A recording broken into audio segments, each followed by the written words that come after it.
48 lodge of power এই বইটিতে লেখক গবেষক রবার্ট গ্রিন ক্ষমতা অর্জনের 48টি উপায় তুলে ধরেছেন। বইটি ক্ষমতা অর্জনের উপর লেখা বিখ্যাত একটি বই, যেটি তিনি দীর্ঘদিন ক্ষমতাবান লোকেদের খুব কাছ থেকে দেখে শিখেছেন। ক্ষমতাবান মানুষের বিভিন্ন বৈশিষ্ট্য পর্যবেক্ষণ ও বিশ্লেষণ করে খুঁজে পেয়েছেন এসব ক্ষমতা অর্জনের 48টি সূত্র, যেগুলো আপনিও আপনার জীবনে প্রয়োগ করে হয়ে উঠতে পারেন একজন ক্ষমতাধর মানুষ। এখন আমি এই বই থেকে কেবল প্রথম 5টি আইন বলবো, কারণ এগুলো থেকে আপনি নিঃসন্দেহে অনেক কিছু শিখতে ও জানতে পারবেন। তবে ভিডিওটি শুরু করার আগে বলবো, এই আইনগুলোর কিছু বিষয়ের সাথে আপনি একমত নাও হতে পারেন, তাই নিজের মতো করে বুঝে নেবেন। আর অবশ্যই আপনাদের মতামত কমেন্টে জানাবেন। চলুন এবার শুরু করি। ল 1, আপনার বসের কাছে আপনার প্রতিভা এবং স্মার্টনেস দেখাবেন না। আপনার বস বা আপনার উপরে যারা আছেন তাদের বলুন যে তিনি সবসময় আপনার চেয়ে ভালো। তাদের খুশি বা প্রভাবিত করার জন্য আপনার দক্ষতা খুব বেশি প্রদর্শন করবেন না, কারণ এটি করলে তারা আপনার ক্ষতি করতে পারে। আপনার দক্ষতা এবং ক্ষমতা তাদের মধ্যে ভয় এবং নিরাপত্তাহীনতা তৈরি করতে পারে। প্রথম আইনটি বোঝার জন্য লেখক রবার্ট গ্রিন আমাদের ফ্রান্সের রাজা লুই 14-এর উদাহরণ দিয়েছেন। আমি আপনাদের বলতে চাই যে লুই 14 সপ্তদশ শতাব্দীতে ফ্রান্সের রাজা ছিলেন এবং তার নিকোলা ফুকুয়েট নামে একজন অর্থমন্ত্রী ছিলেন, যিনি রাজাকে প্রভাবিত করার জন্য একটি খুব জমকালো পার্টির আয়োজন করেছিলেন, যার জন্য তিনি কোষাগার থেকে প্রচুর অর্থ ব্যয় করেছিলেন। লুই 14 তাকে সরকারি কোষাগারে অতিরিক্ত অর্থ ব্যয় করার জন্য কারাগারে পাঠান।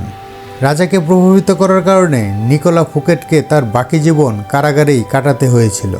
তাই সর্বদা আপনার মাস্টার বা বসদের এটা অনুভব করতে দিন যে তারা আপনার চেয়ে ভালো এবং প্রভাবশালী, প্রতিভাবান, এবং এইভাবে আপনি সাফল্যের উচ্চতা অর্জন করবেন। ল 2, আপনার বন্ধুদের খুব বেশি বিশ্বাস করবেন না। শত্রুদের ব্যবহার করতে শিখুন। আপনার বন্ধুদের থেকে দূরে থাকুন, কারণ তারা যে কোনো সময় আপনার সাথে বিশ্বাসঘাতকতা করতে পারে। বন্ধুরা খুব সহজেই ঈর্ষায় ভরে যায়।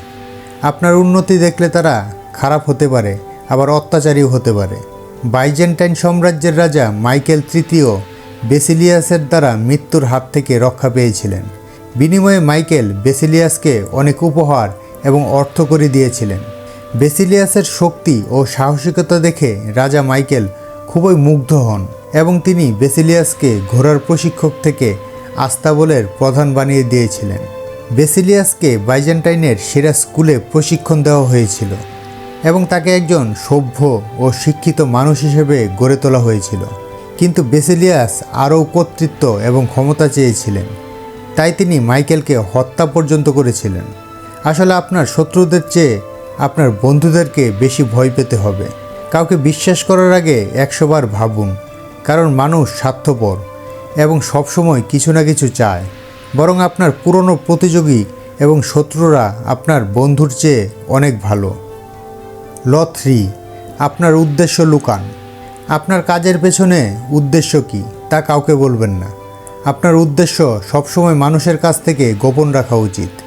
আমরা প্রায়শই আমাদের উদ্দেশ্যের কথা অন্যদের কাছে বলে দিই, যা থেকে লোকেরা সুযোগ নিয়ে আমাদের বিরুদ্ধে একটি পরিকল্পনা করতে পারে। মার্কুইস ডি সেভিগনে একজন মহিলার প্রেমে পড়েছিলেন, যার কাছে তিনি তার সকল অনুভূতি বলেছিলেন, যার ফলস্বরূপ এই মহিলাটির মার্কুইসের প্রতি কোনো আগ্রহ ছিল না। আপনি কি চান এবং আপনি কি করতে যাচ্ছেন তা কাউকে বলবেন না। আপনার জিহ্বা নিয়ন্ত্রণ করতে আপনাকে কঠোর পরিশ্রম করতে হবে এবং অবিরাম অনুশীলন করতে হবে। আপনি যা বলতে চান তা নয়, মানুষরা যা শুনতে চায় কেবল সেটি বলাই বুদ্ধিমানের কাজ। তাই আপনার বলা শব্দগুলো সাবধানে ব্যবহার করা খুবই গুরুত্বপূর্ণ। লোকেরা যখন জানতে পারবে না আপনি কি করতে যাচ্ছেন, তখন তারা আপনার বিরুদ্ধে কোনো কৌশল প্রয়োগ বা ষড়যন্ত্র করতে পারবে না। যখন তারা আপনার উদ্দেশ্য বুঝতে পারবে, তখন অনেক দেরি হয়ে যাবে। ল 4, যতটা সম্ভব কম কথা বলার চেষ্টা করুন। আপনার সবসময় যতটা সম্ভব কম কথা বলার চেষ্টা করা উচিত, কারণ কম কথা বললে লোকেরা আপনার কথা বেশি শুনবে এবং নিজের সম্পর্কে বেশি বলবে। এটি আপনাকে লোকেদের সম্পর্কে তথ্য এবং তাদের সম্পর্কে দুর্বলতাগুলো আবিষ্কার করতে সাহায্য করবে, যা আপনি পরে তাদের বিরুদ্ধে ব্যবহার করতে পারবেন। আপনি যখন আপনার কথা দিয়ে লোকদের প্রভাবিত করার চেষ্টা করেন, আপনি যত বেশি কথা বলবেন তত বেশি সাধারণ বলে মনে হবে। এই আইনের একটি উদাহরণ হলো গাইউস মার্কুইস কোরিওলানাস প্রাচীন রোমের একজন যোদ্ধা এবং নেতা ছিলেন, যিনি রোমের জন্য বহুবার যুদ্ধ করেছিলেন। কোরিওলানাস ছিলেন সেই সময়ের নায়ক এবং মানুষ তাকে মনে প্রাণে ভালোবাসত।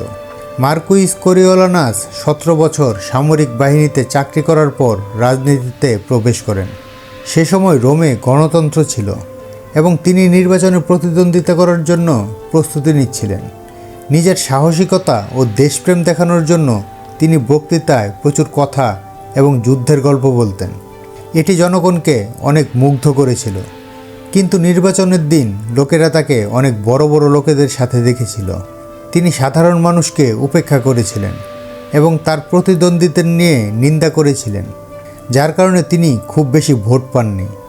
অতিরিক্ত বেশি কথা বলার কারণে রোমে দাঙ্গা হয়। তার বেশি কথা বলার কারণেই এসব হয়েছে।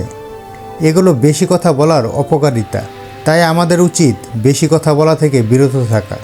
আপনি যদি সহজ কিছু বলেন কিন্তু অস্পষ্ট এবং রহস্যময়ভাবে বলেন, তাহলে মানুষ আপনার প্রতি আগ্রহী থাকবে। কম কথা বললে আপনি নিয়ন্ত্রণে থাকবেন এবং ভুল কিছু বলা এড়িয়ে যাবেন। সফল এবং শক্তিশালী ব্যক্তিরা সবসময় কম কথা বলে মানুষকে প্রভাবিত করে। ল 5, অনেক কিছু খ্যাতির উপর নির্ভর করে, সর্বদা এটির যত্ন নিন। সুনাম খ্যাতি হলো আপনার ক্ষমতা ও শক্তির ভিত্তি। সুনামের জোরে আপনি মানুষকে জয় করতে এবং ভয় দেখাতে পারেন।